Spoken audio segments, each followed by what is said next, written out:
Welcome to my latest draft in Fantasy Premier League, and there are going to be a few changes from my first and updated draft videos. But before I start and talk about my team and some of the picks which I have, I'm going to be just talking about a few things in this intro. So firstly, join the Dylan RCM League if you are interested.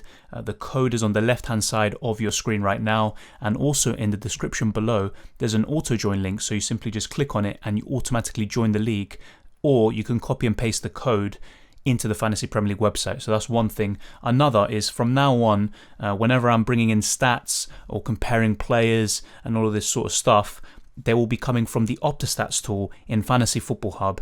So if you want, check them out. There's a 25% discount at the moment for a membership, and just a personal favorite, I think the OptaStats tool is probably the most handy, accessible and intuitive tool that they have, and that's what I use for my videos, that's what I use for my articles which I write for them, and yeah, I just think it's probably one of the best tools they have, and also across the fantasy football community. But another thing to say is thank you everyone who sent in your teams in my last video when I rated your teams. I really appreciate that. And to be honest, based on the reception, based on the feedback, it seems like most people like the format which it is at the moment. But of course, that can change and evolve over time. And there could be pretty much on a weekly basis, there could be a video dedicated to your teams where you send them in and I will be able to rate them. So there could be yet another one before game week 1, and then it will be pretty much on a weekly basis between each game week. So all you have to do is subscribe to the channel, follow me on Twitter and Instagram, and then send in your teams via a direct message. Just do all of those steps and then your teams could be rated in the next video. So really appreciate all of that. And now let's talk about my team.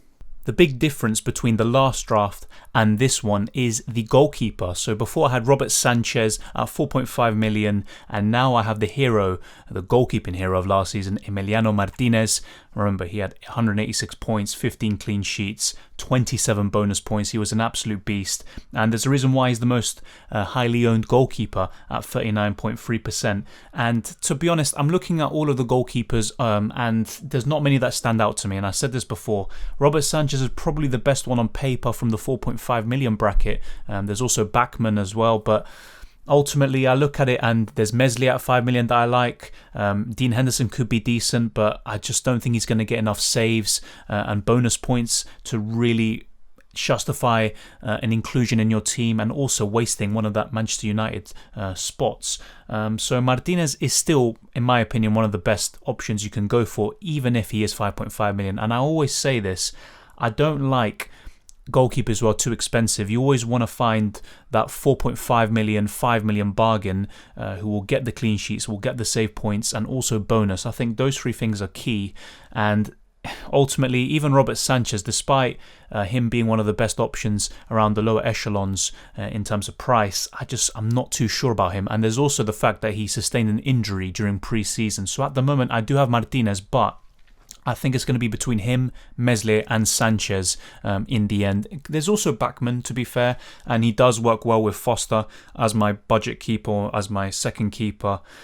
It's going to be a difficult one. I think one of those four keepers is going to end up being my starting keeper come game week 1. And at the moment, I've got Emiliano Martinez. And of course, all of those stats I mentioned from last year, they're just incredible. I don't think he's going to match them, but he can come close. And even at 5.5 million, I think he justifies that price.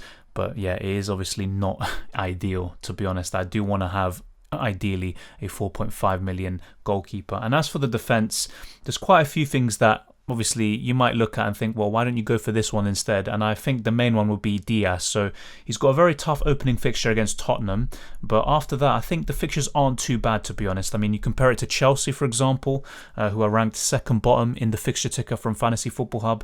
Manchester City isn't as bad, although they do have fixtures against Arsenal, along with Tottenham away, Leicester away and Chelsea away in the opening 6 fixtures, but I still think they can get 3 or 4 clean sheets in that period. And Ruben Diaz, I mean, you're getting someone who's going to play in, week out, until the league theoretically is secured. We'll see if City can do it again. And yeah, I mean, 6 million is quite expensive, especially for someone who's not going to get too many bonus points or attacking returns.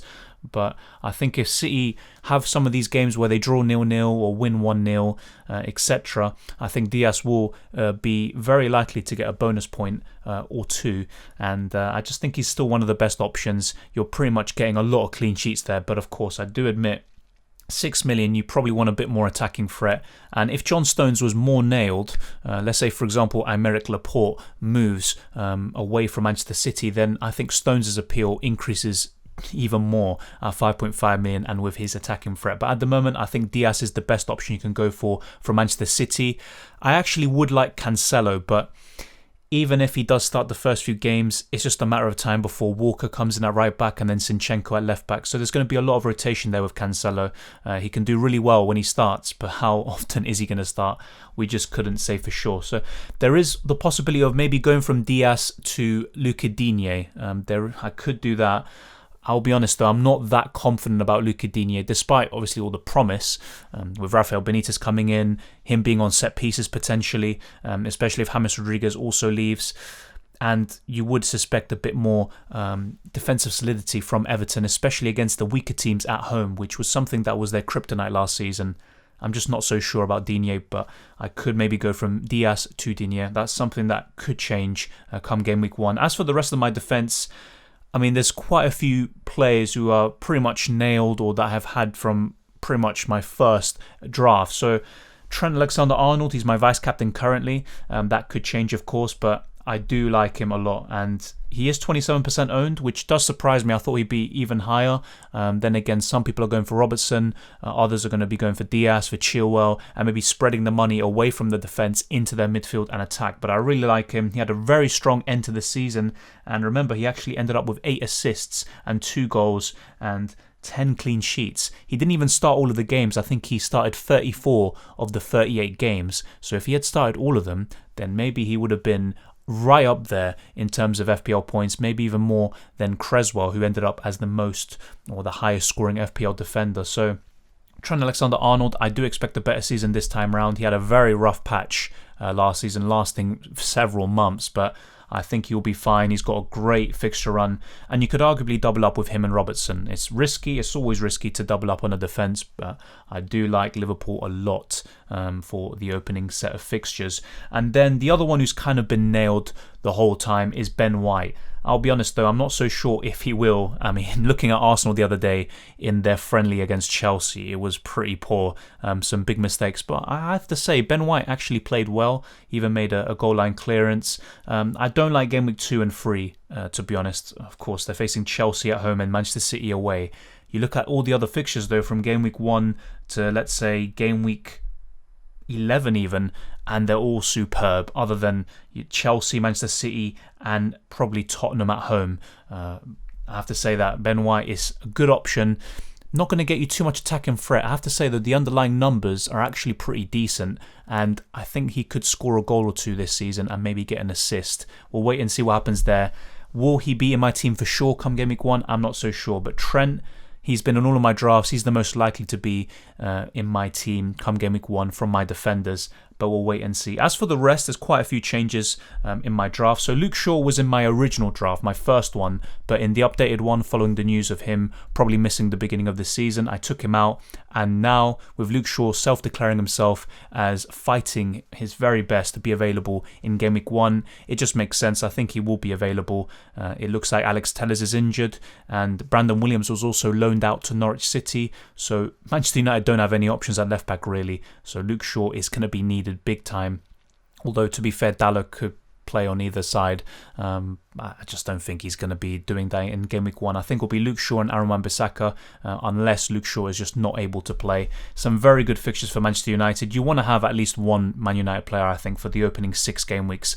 And just in general, and this is something that I've started doing since the end of last season, whenever I look at a player's fixtures, I try to look at the next 6. I think that's a good kind of sample size, and even the same goes for looking at a player's last 6 fixtures when you're looking at form. I think 3 or 4 might be a bit bit too short, looking at 6 to 8 game weeks to analyse and critically examine someone's form, I think is best. So that's kind of how I'm going to play it this season, and I think Luke Shaw is a fantastic option for the first 6, and then arguably you could maybe change him to Chilwell and look at Chelsea's fixtures from game week 7 to 11. I think they're absolutely superb, and you probably want to have Kai Havertz, Ben Chilwell, and maybe another Chelsea player like Rudiger, who knows. But yeah, that's just some food for thought, I think, and you can let me know what you think down in the comment section below. Now, this is another kind of difference, another change, is Joel Veltman coming in, and he's probably the lowest owned player in my team at the moment. 2.8% ownership, and that's because a lot of people have Sanchez already, or maybe they have Lewis Dunk or Lamptey. There's quite a few Brighton defenders and defensive assets you can go for. I do like Veltman, and it looks like Lamptey will miss the beginning of the season, so Veltman should be nailed, at least for the foreseeable future. Some fantastic fixtures for Brighton and Hove Albion all the way up until game week 9. That's when it changes for the worst. They face Manchester City and Liverpool, but with his price point at 4.5 million, you can afford to bench him, so you don't have to change it about. And I have to say, one thing that I learned from last season, which I did so wrong, and it cost me a lot of places, I think, in the end, is constantly changing my backline. What you want to do, I think, from game week 1 is have a settled backline. Try to look at the best defences you can target. So Liverpool, Manchester City, Chelsea, even Brighton from the kind of mid-table teams or those nearing the relegation zone. You want to be targeting the best defences and just assembling a backline which you can be happy with for a long period of time. So that's what I'm trying to be looking at. That's why Luca Digne is a very kind of enticing option, and I might go for him in the end instead of Diaz maybe. But I don't know, it kind of goes both ways. You look at Diaz, for example, and Manchester City, you can pretty much have a defender from their team and he can be a set and forget for the rest of the season, especially when he's nailed like Diaz. So it kind of goes both ways, but that will be my advice to you. And I think Veltman is a good pick at 4.5 million, probably one of the better ones. There's also Fofana, Ayling, Cody, and maybe a Spurs defender, depending on Nuno's kind of preference between a back 3 or a back 4. It kind of does depend on that, and we'll wait and see what happens there. I do think there will be a 4.5 million defender from Spurs who's going to be nailed on most weeks, so that's something to look out for too. And that's pretty much my back line, to be honest. Quite a detailed analysis in a way, so you can tell me what you think. I'll be very interested to know. And now let's look at the midfield. I like it. It's a good balance. There's quite a few issues with my team, of course, and I'll be addressing that towards the end. I do have triple Aston Villa after all, and you look at their fixtures from game week 4 onwards, they're very, very poor. But yeah, I do have Buendia, and he's in once again, and he didn't do too well the last time he was in the Premier League, at least from a fantasy perspective. I do think he had a very good season personally. He created so many chances. I think he even created more than Grealish, and I think Buendia is going to be surrounded by better players here. Of course, it looks like Grealish is going to move to Manchester City. We don't know that for sure yet. Same with Harry Kane. We'll wait and see what happens there. Either way, I think Buendia is a good asset. I think if Grealish does move, that's going to affect Watkins more than anything. I do think that Buendia is still going to be a good asset nonetheless. That's what I will say. So let's keep an eye on that situation. For 6.5 million for the first few fixtures, I think Buendia is the best choice you can go for.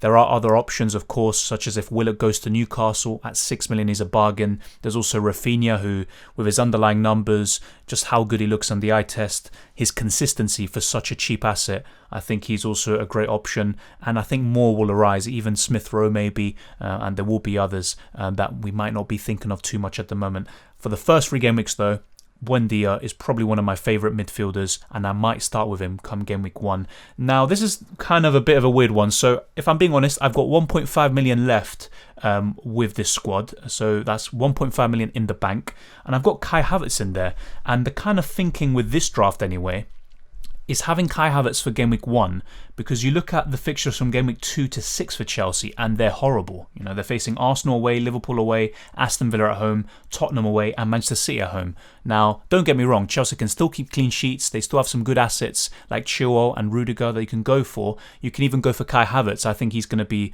doing really well this season. He scored the other day against Arsenal in a friendly, and he can still do well throughout this period. But my thinking here is having Kai Havertz for game week 1. I think he could be a fantastic differential, and I say differential kind of loosely because he is still owned by 12% of the game. You can go with Havertz and then move him on if you have money in the bank, and the kind of thinking I have here is moving Havertz to Son in Game Week 2. And Son is someone I have quite a lot of faith in. He's got a lot of goals in pre-season. And even if Kane leaves, I think Son will be the main man. He'll be on penalties. So there's a lot to like about the South Korean. So that's something to keep an eye on. But I just really like the fact of having Havertz for Game Week 1, covering that Palace fixture where I think Chelsea could score quite a lot of goals, and then moving him on to Son when Chelsea, even if they can win most of these games and even do really well, I don't think their kind of point ceiling is too high. So it makes sense to move Havertz on to Son. It's risky though at the same time, because a lot of people will be having Bruno, some people will have Son, and he might do really well against Manchester City, despite how tough that fixture is on paper. So there's a lot of things that can go right or wrong, but it's kind of an interesting take on it. Not many people will be doing this sort of thing, and it's quite exciting. You're covering Chelsea, and then you're covering one of the best wingers and finishers in the league in Heung-min Son from game weeks 2 to 6. And then I can always switch back to Havertz when Chelsea have that fantastic fixture run from 7 to 11. And let me name some of these fixtures actually, because I was talking about it earlier. So in game week 7, they have Southampton at home. Then it goes on. I mean, I'm sorry if I sound excited. Then they have Brentford away, Norwich at home, Newcastle away, and then Burnley at home. Then it's followed by Leicester away and Man United at home. But, I mean, just ignore that. It's from game week 7 to 11. Those fixtures, I mean, can you get any better than that? I don't think so. So that's when you probably want to have 2 or 3 Chelsea players. So maybe having 1 Chelsea player already kind of places you in good stead. But the problem with that kind of strategy there is the fixtures you have to endure from game week 1 to 6, especially, after the Palace fixture. So that's something just to keep an eye on. Maybe something to kind of think about, an alternative strategy, going for different players and breaking the template just slightly. I know a lot of you are saying you would rather just keep things simple, stick to the template, and then as the season progresses, that's when you break away from it and your experience comes into play. And that makes perfect sense. I still think 1 or 2 calculated risks like Havertz in game week 1 can do really well for you. So that's just my opinion on the matter. Mohamed Salah, I've talked about him so many times. I'm not going to talk about him too much. His ownership is steadily increasing, and with good reason. He's almost owned by half the game. No surprises there. And even in such a bad season, as some people say, he scores 22 goals, he gets 6 assists, and he's still up there in terms of points of any player. So Salah, I think, will do even better than last season, and fantastic fixtures to start off. I do think, though, if Mane does pick up, the goals could be shared between both of them, and that's when maybe Salah might not be as appealing as he was towards the beginning of last season. And if you remember, Salah actually was on course to even beat his 2017-18 debut season for Liverpool. Yeah, I just think he's one of the best options in the game. This is kind of one of the players you don't want to go without, because it could really cost you. And even if he does blank, most of the game will have him, so you're kind of in the same boat as everyone else. And of course, that's quite a conservative way of looking at it, but you also have to kind of play both sides of the game and try to strike a balance, in my opinion anyway. And then moving on to, let's say, Rafinha and also Brownhill. Yeah, Rafinha, I don't like him for the first few fixtures, but he can still do really well. As I said in my rating your team videos, he actually got 2 assists against Manchester United at Old Trafford in a 6-2 loss. So Rafinha is still a good option even in these tougher games where Leeds could get battered. They could even concede a lot of goals or just lose the game. Rafinha can still do very well. The main thing with Rafinha is kind of just saving a transfer further down the line. And from game week 5 onwards, up until game week 10, fantastic set of fixtures before it turns for the worse again. I still think it's worth keeping or having Rafinha on your bench from time to time. I think he can do exceptionally well, and his ownership is actually decent. It's gone down quite a bit from a few weeks ago. It was around 25%, now it's 22%, so that's kind of promising. I do like that in a way, but yeah, I think Rafinha is a fantastic option at 6.5. I think he is underpriced. I thought he would have been 7 or 7.5, so that is kind of a good thing in my opinion. And then Brownhill, I think probably is the best 4.5 million midfielder you can go for. There's also Billy Gilmore, and there might be 1 or 2 other players that pop out. But I think Brownhill is probably my favourite one. He even scored a few in pre-season. And yeah, maybe sometimes he could be the new Soucek in a way. Maybe not that bad. But I do like Brownhill quite a bit. And I think he could be one of the best options. He's actually only owned by 3.2% of the game. That does surprise me. I thought more people would be on him. I've had him pretty much from the beginning, even before he scored those sets of goals in the friendlies. Ben Foster, as I said before with him, he could be the main keeper for Watford if Bachmann goes to Ajax. That's a situation we have to keep an eye on. I do like Ben Foster. Let's just evaluate the situation. Either way, he's a good option just to have on your bench, a budget enabler. And if he does start, all the merrier. Watford have some very good fixtures to start the season with. That's why a lot of people are going with Bachmann. And if he leaves and Foster's the main keeper, even better, I think, for us fantasy managers. And as for the front line, just to complete this team, not much has changed, although maybe it should, because Wilson actually, it looks like he's kind of in a race with time to be available in game week 1. So we have to evaluate that situation. And I think he is kind of sustaining, or he's suffering with a hamstring injury, and that's not promising. So it could be quite a few weeks into the season until he's fully fit and raring to go. And I don't like that, to be honest. I like his ownership. I like his opening record against West Ham. I like how he starts the season. He tends to start very strongly, and he is the talisman for Newcastle. He's going to be on penalties. He gets a lot of bonus points. I mean, he only played how many minutes? 2,081 minutes. And he got 22 bonus points, a fantastic record. And in terms of points per minute, he's right up there with any striker from last season. So I really like Callum Wilson. He has been a troll to us in the past, especially in the 2019-20 season with Bournemouth.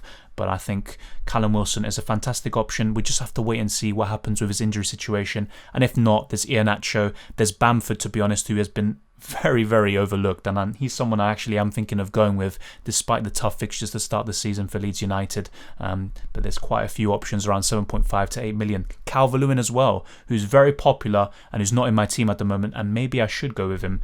So let's wait and see. Mikel Antonio, he's injury prone.